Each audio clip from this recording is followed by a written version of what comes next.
11 Labs powers AI voices that don't sound like AI voices, like this one. 11 Labs voice agents are used to handle everything from customer support queries to appointment scheduling. Get started for free at 11labs.io/Atlantic. Wish you could become a morning person? You know the type, up before the sun, early morning runs, first one to the office with donuts and a smile. How do they do it? Easy. With the new Galaxy Watch 8, sleep tracking and personalized insights from Samsung Health help you improve so you can wake up to a whole new you. One who, dare I say it, skips the snooze? It's possible. Train your sleep with Galaxy Watch 8. Learn more at Samsung.com. Requires compatible Samsung Galaxy phone, Samsung Health app, and Samsung account.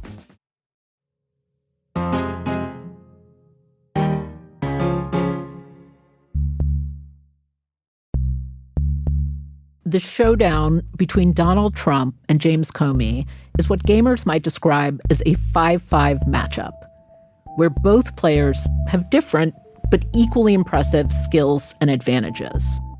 Donald Trump is, of course, the president, with the power of the executive branch behind him. The prosecutor Trump appointed to carry out the case, Lindsay Halligan, has literally never prosecuted a case in her life. So, obvious weakness. James Comey, the former FBI director who was indicted last week at Trump's urging, is currently just a private citizen. But Comey has powerful lawyer friends who can represent him. He knows the system, and he has resources. Which is maybe why, after he was indicted, he essentially said, game on. My heart is broken for the Department of Justice, but I have great confidence in the federal judicial system, and I'm innocent. So let's have a trial. So that's the immediate news. But James Comey is, of course, just the beginning. I'm Hannah Rosen. This is Radio Atlantic.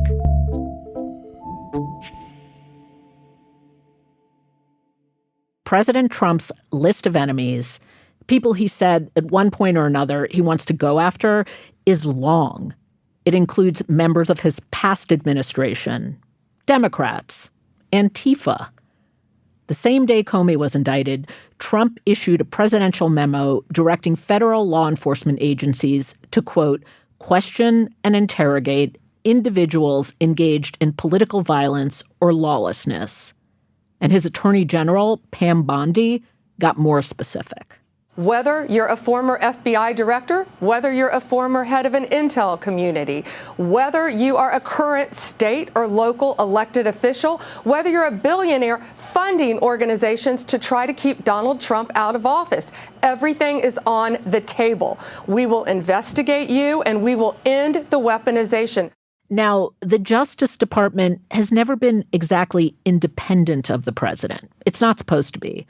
But Trump is testing a delicate balance that's more or less held up since the Watergate era.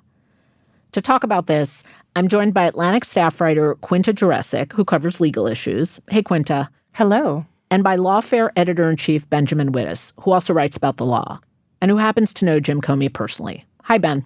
Hey, good to talk to you again. Ben, as you know, the Justice Department is part of the executive branch.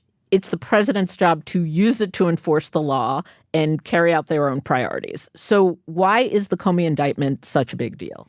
Well, I think there are three different reasons. The first is that it flows entirely, as best as I or anybody else can tell, from the personal hatreds of Donald Trump. And whatever the proper relationship is between the president and the Justice Department in a properly functioning executive branch, the pursuit of the president's hatreds is not a traditional part of that and is a toxic thing. The second reason is that it's clearly political, and I don't mean political here in the sense just of they come from different political movements or whatever. This is a use of the Justice Department and the criminal process to punish a political enemy. And so if you think of the other people that Trump is threatening to go after, they are Adam Schiff, Letitia James, right? They are people who have run afoul of the president in political contexts. And normally, at least in the modern history of the Justice Department, we have tried to insulate the Justice Department from that kind of use as a political weapon. And then the third reason, which is infused throughout the first two, is that there is almost no reason to think that the allegations in the indictment are true. So one of the three counts was struck by a grand jury. There has been reported that there is a prosecution memo that recommends against doing this because it's not clear that there's probable cause that the crime is real. And the predecessor of the current prosecutor refused to bring the case and was willing to lose his job over it. So you have a case that is of extremely dubious merit being pursued for a political reason against somebody that the president just personally hates. And that's a big watershed moment. And by the way, you don't have to take my word for this. This is kind of the way Trump talks about it, right? He's quoted in some of these stories saying he doesn't care if the case doesn't have merit. And that is not something that we are used to in the relationship between the president and the Justice Department. Quinta, let's get into this a little bit. What did you make of the specific charges? Because what Ben said is true. The administration did have quite a hard time even securing the indictment. Can you explain what happened and then what you think it means? Well, it's a little hard to know what to make of the specific charges because we still actually don't have a lot of information about the basis of those charges. So, as Ben said, the U.S. Attorney for the Eastern District of Virginia resigned rather than be fired by Trump for his refusal to move forward with this case. Trump then appointed in a maneuver that I think is not obviously legal, Lindsay Halligan, who is a Florida insurance lawyer who was previously involved in sort of ideological policing of the Smithsonian. And Halligan walked in there and seemingly convinced 14 jurors on the grand jury to vote for 2 counts on an indictment. There are originally 3, so she has a 2 out of 3 rate. And it's not totally clear what those counts are about. So they both focus on alleged lie told by Comey in front of Congress during congressional testimony in September 2020.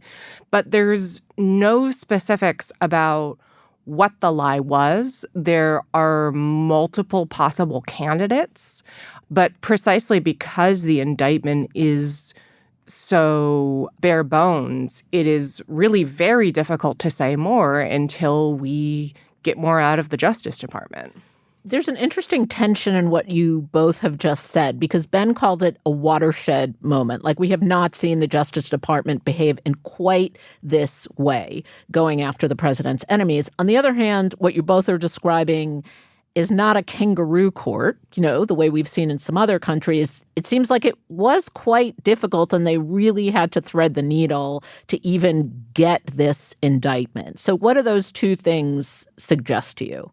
Well, a kangaroo court, it is certainly not. The Eastern District of Virginia has a lot of good judges. It clearly has grand jurors who were discriminating between charges, but there is a quality of a kangaroo executive branch here. And, this is a situation in which the U.S. attorney, in an extremely high-profile case against a political foe of the president, this U.S. attorney was willing to, as Quinta points out, do this with no criminal background and on like her third day in the job.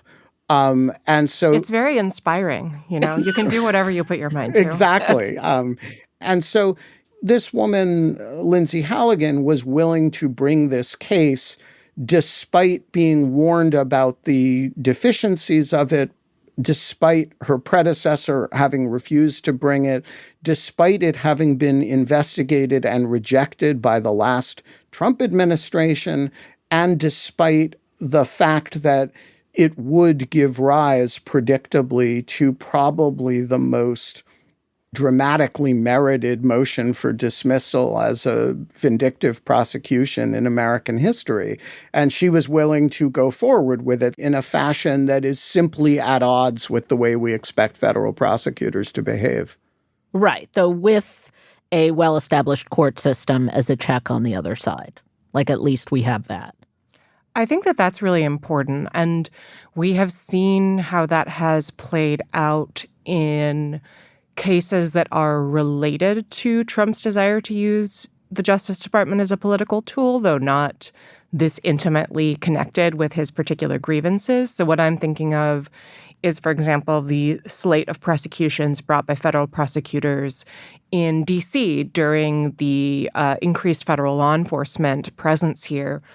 I've been tracking these. There have been a number of prosecutions brought for a charge that's essentially assaulting a federal agent.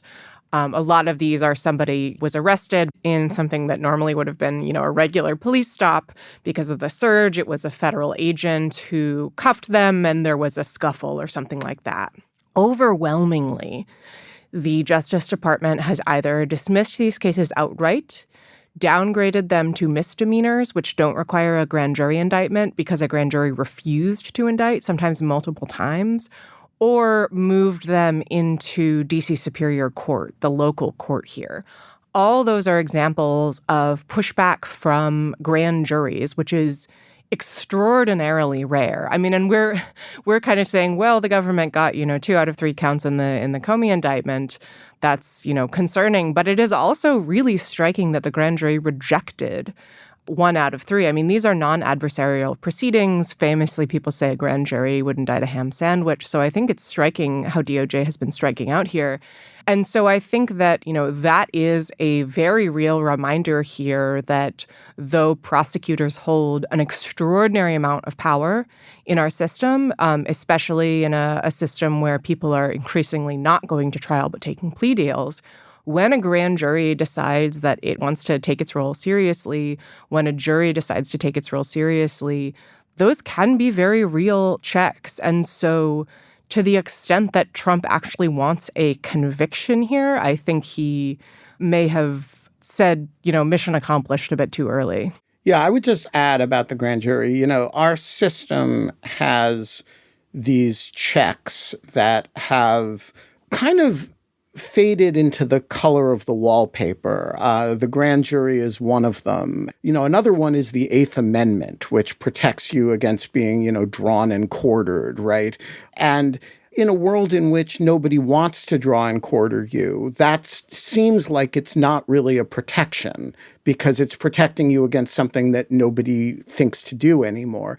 But then along comes a prosecutor who actually wants to draw and quarter people, right? And all of a sudden, the fact that it's constitutionally off the table becomes significant again. And you're seeing something like that happen with the grand jury. We've all grown up dismissing the grand jury. It'll do anything a prosecutor asks. And that's because we have prosecutors who will not ask it for indictments in cases that there is no probable cause. And we have layers and layers of Justice Department policy and ethics rules that mean you're never going to ask a grand jury to do something that it would not do. And so the protection that it affords becomes completely invisible until you have a prosecutor who's willing to violate those rules and say, hey, let's indict somebody for a felony for throwing a sandwich. And the grand jury says, are you kidding me? Right? Mm-hmm. And we're seeing those civil liberties protections, which have kind of faded away. They've not faded away because they don't exist anymore. They've faded away because we went through this period where we were, civilized enough not to ask it to do certain things that it protects against. And now we've decided we are not. And so all of a sudden, the institution has a certain life again. Quinta, 5 years ago, you and Ben wrote an article titled How to Corrupt the Justice Department about how Trump was leaving a playbook for his successor. Turned out his successor was him. The first rule you listed was find the right attorney general. Is Pam Bondi the right attorney general?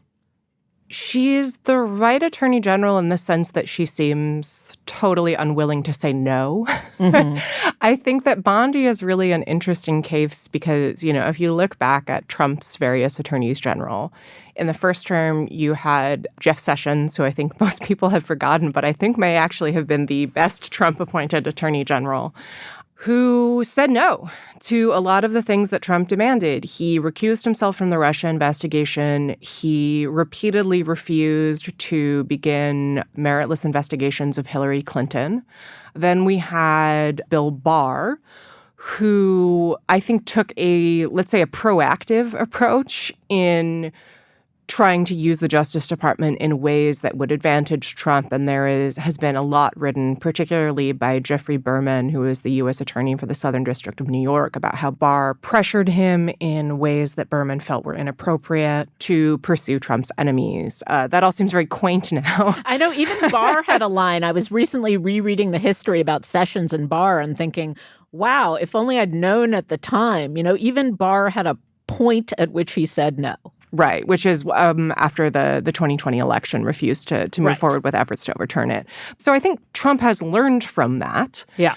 And really the whole effort of the, Project 2025 and the efforts of the people in sort of the greater Trump orbit to prepare for a second term were focused around finding people who would not tell him no. Mm-hmm. Bondi is very much of that mold. What I think is interesting, however, is that even though Bondi has been, a strong soldier for Trump, has not broken from him in any way, there has actually been reporting that she was not enthusiastic about the Comey prosecution. Mm-hmm. This was something that she was not gunning for. She felt that it was a bad idea, along with Deputy Attorney General Todd Blanche. She didn't say anything publicly, of course, but I do think that even those sort of closed-door doubts are telling because, Bondi may be many things, but she is also a lawyer. She was the Attorney General of Florida. And I think that there is an awareness, even on the part of the sort of the real apparatchiks in the Department of Justice, among those who actually know how to trial a criminal case, that this is just a loser. The Justice Department is a pretty earnest bunch, I imagine. How many Lindsay Halligans are there? Sort of how easy is it to corrupt this culture?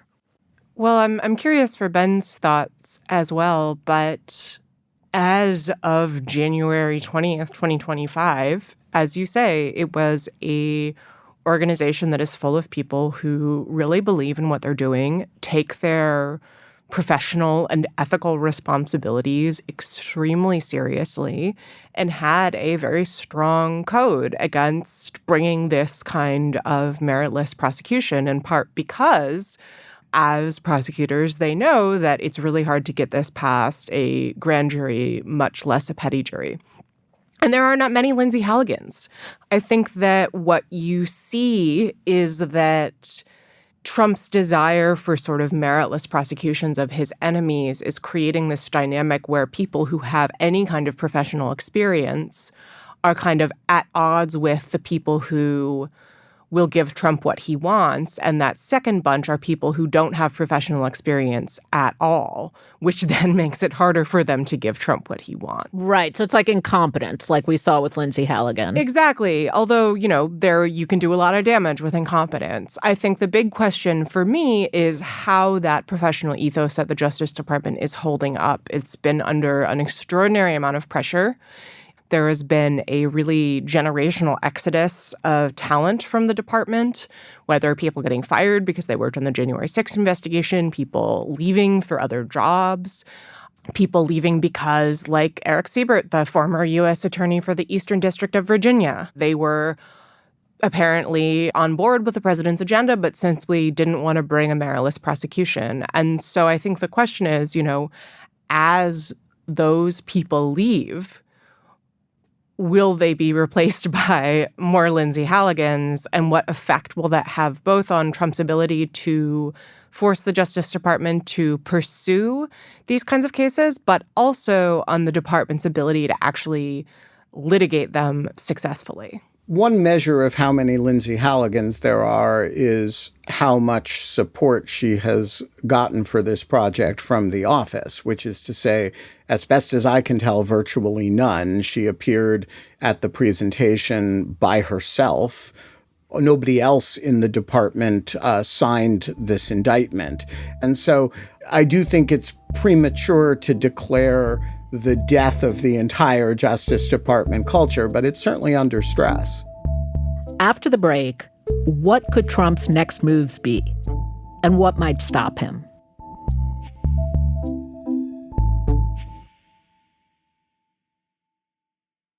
Today's episode is brought to you by 11 Labs, the company behind AI voices that don't sound like AI voices, like this one.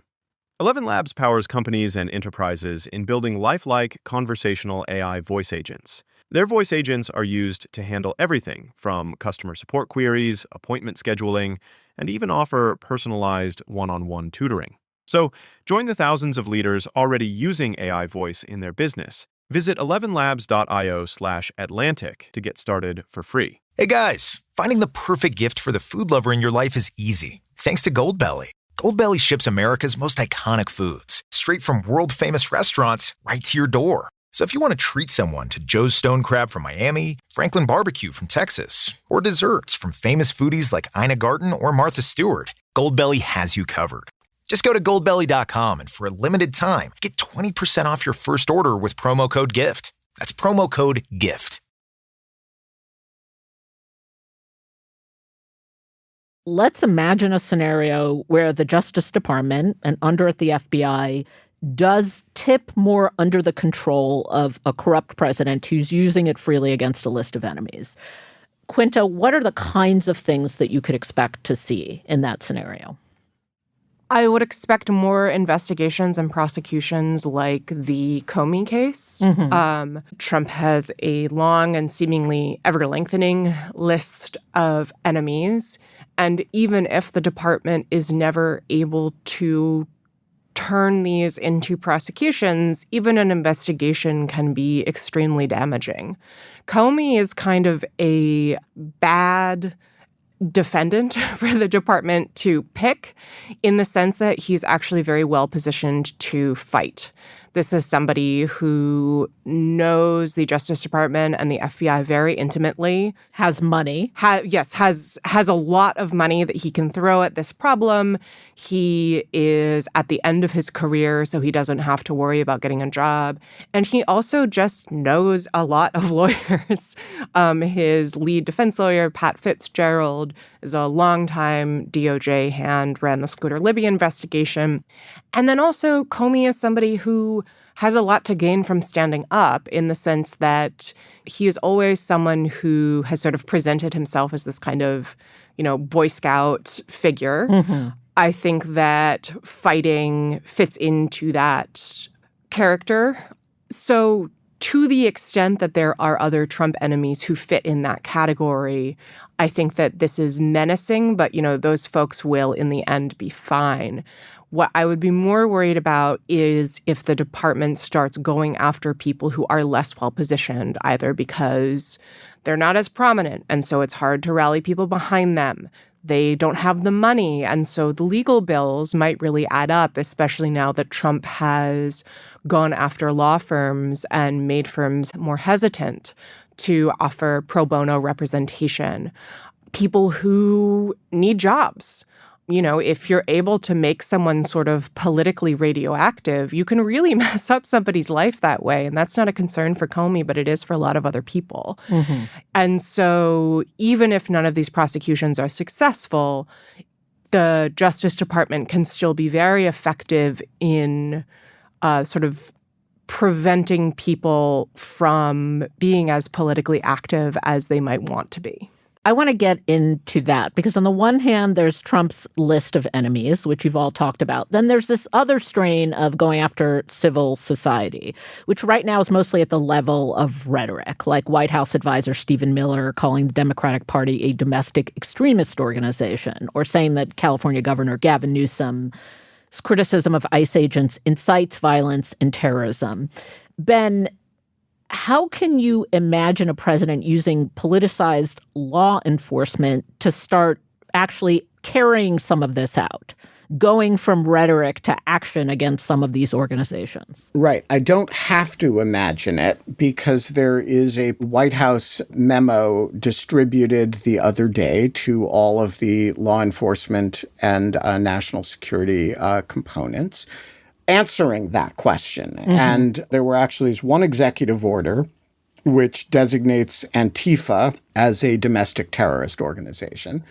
And the other is a memo describing what the president wants to happen, which is, think of it as an instruction or set of directions to the law enforcement components and the national security components to go after Antifa-like organizations that are doing anything bad sort of in a lefty way that may be contributing to political violence, and specifically to go after their funders. But that's still, like, an executive order is just an executive order, and rhetoric is just rhetoric. So I actually don't have the imagination to understand what that translates into in terms of prosecutions or what go after actually looks like. Right. So let's actually look at the document itself, because it sort of answers that question. It provides a list of things that the president wants to happen. I want to focus on one in particular, item K in the list, which says all federal law enforcement agencies with investigative authority shall question and interrogate within all lawful authorities individuals engaged in political violence or lawlessness regarding the entity or individual organizing such actions and any related financial sponsorship of those actions prior to adjudication or initiation of plea agreement. So in other words, if you're caught attacking a federal officer, and remember how broadly they understand that. That means including throwing a ham sandwich or throwing your arms up when an ICE agent attacks you. Before they can have a plea agreement with you, they want to know what organizations you're affiliated with and who's funding them. Mm-hmm. So I think, what this document does, it doesn't give the government any authority it doesn't already have. An executive memo can't do that. But it says direct your efforts and be really aggressive with those efforts. Direct your efforts against left political violence as opposed to the most dangerous political violence in your jurisdiction, which may not be left depending on where you are, right? And direct it at Antifa-related political violence and look for people's money. Mm-hmm. And that is a way to make a whole bunch of foundations and foundation execs skittish about spending money on things that may later, you may think you're doing a project on, de-incarceration of people with nonviolent offenses, right? And some of those people are going to go on to reoffend. Are you going to then be the subject of investigations if somebody you helped release, turns out to participate in a protest that goes awry? And I think the purpose of these memos is to make sure you worry about that. One additional point, I think, to Ben's point that, a lot of the people who might be swept up in this are just, people who protest and are scraped up by an ICE agent or something like that. This is extraordinarily menacing, but in some ways, I think the premise is wrong. And what I mean by that is that Trump and, Elon Musk seem very convinced that the political opposition they're facing in the streets is funded by the Soros Foundation or other funders. And so if you, arrest the guy throwing the sandwich, you will find George Soros behind him. Mm-hmm. There is basically no evidence to suggest that. And so to the extent that they are trying to work up from the bottom, I do wonder whether they will hit a dead end. That doesn't mean that they will not be able to frighten foundations into sort of silence from the top down, though. Right. This is the classic, is this incompetence or malevolence problem? I mean, one thing I need from you guys is another example, just so I understand how they could use that. Because when you describe the sort of, if you look into the ham sandwich, you'll find the Soros Foundation, then I think this is all empty rhetoric, because you won't find the Soros Foundation behind the ham sandwich. But what are some realistic ways that they could thread this needle and go after someone?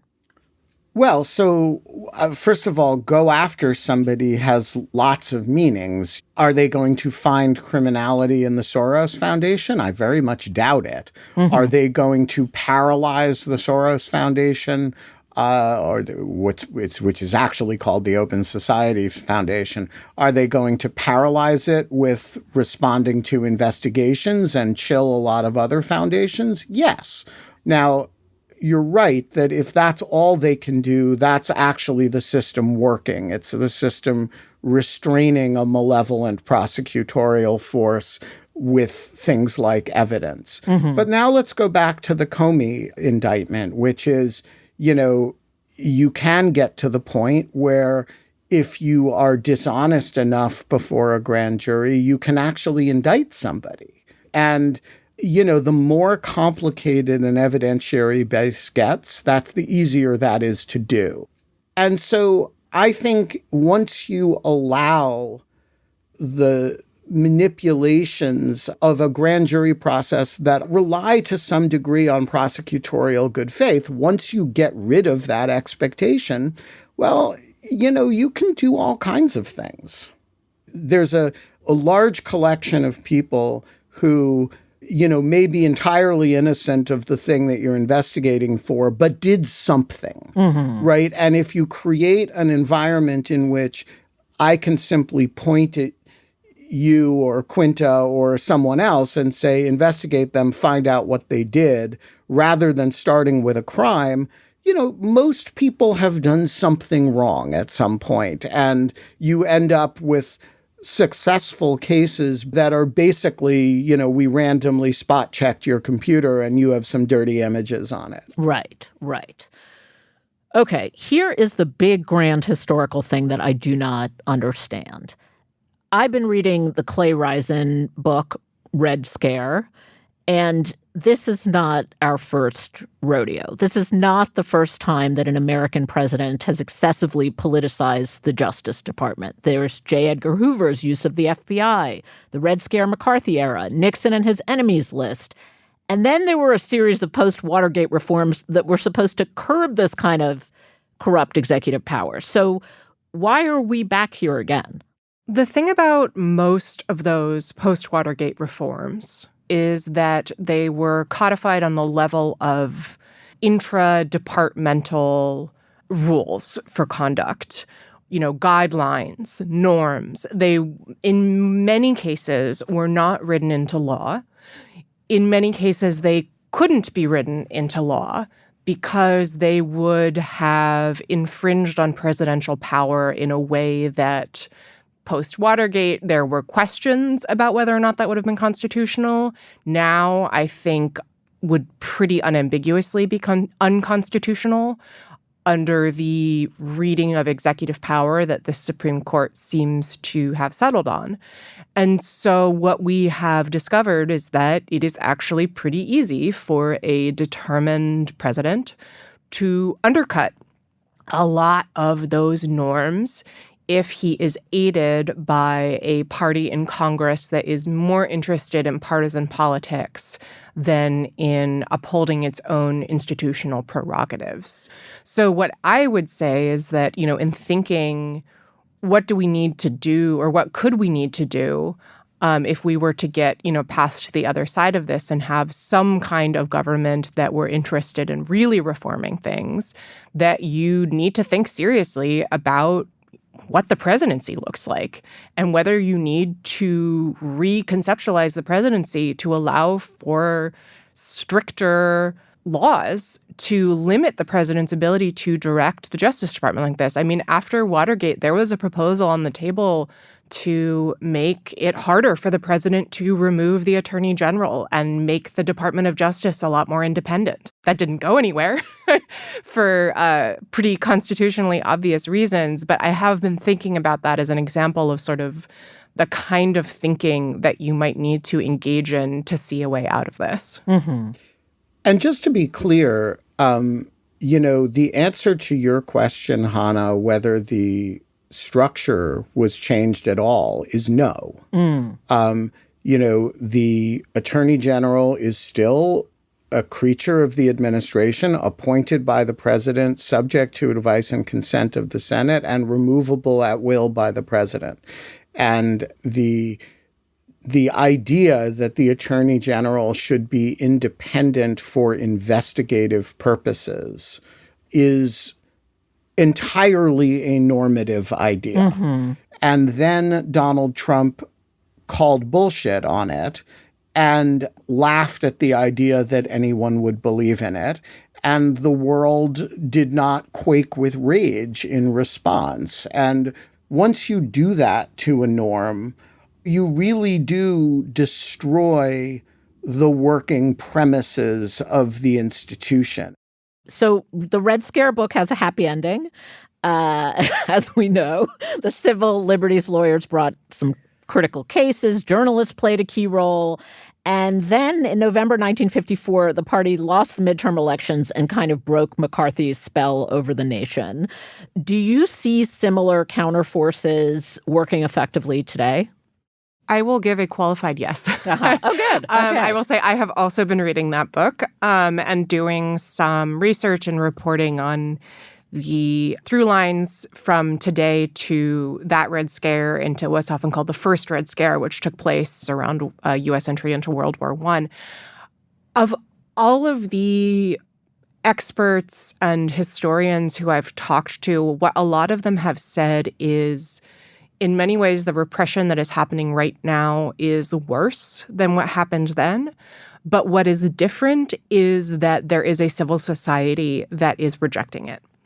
Even during McCarthyism, you did not see this level of sustained pushback. And so I don't want to be overly optimistic here, but I do think it is noteworthy that even as we're talking about civil society being in great danger right now, we actually have a much stronger civil society and a much greater culture of free expression and political dissent than we had during the 1920s or during the 1950s. And I think that is worth keeping in mind, not only because I think it is a source of hope, but also because it means that there's something to fight for. I will just add to that the McCarthy era finally ended in part because of a combination of journalism and congressional action. And it is very hard for me to imagine this era ending without a substantial change in the composition of at least one House of Congress. The great source of power that is untapped to do something about what is happening now lies in the appropriations power and the oversight powers of Congress. And if Congress is not going to pick that sword up, all other efforts are going to fail. Right. So you're watching the Comey case, other legal actions, but also the midterm elections. That's right. I think it's a different ballgame if Congress has the ability and the fortitude to say things like, that's a nice White House helicopter you have there. It would be a real shame if you didn't have the money to use it. Justice Scalia used to say that Congress actually has all the power in our system if it merely can get its act together to use it. Well, Ben, Quinta, thank you both so much for joining us today. Thank you. Of course, it's a pleasure. This episode of Radio Atlantic was produced by Rosie Hughes. It was edited by Kevin Townsend and fact-checked by Yvonne Kim. Rob Smirciak engineered this episode and provided original music. Claudine Abade is the executive producer of Atlantic Audio, and Andrea Valdez is our managing editor. Listeners, if you like what you hear on Radio Atlantic, you can support our work and the work of all Atlantic journalists when you subscribe to The Atlantic at theatlantic.com/listener. I'm Hannah Rosen. Thanks for listening.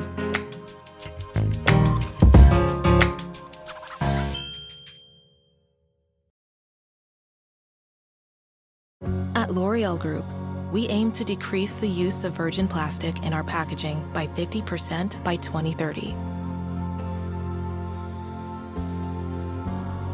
This is how we create the beauty that moves the world.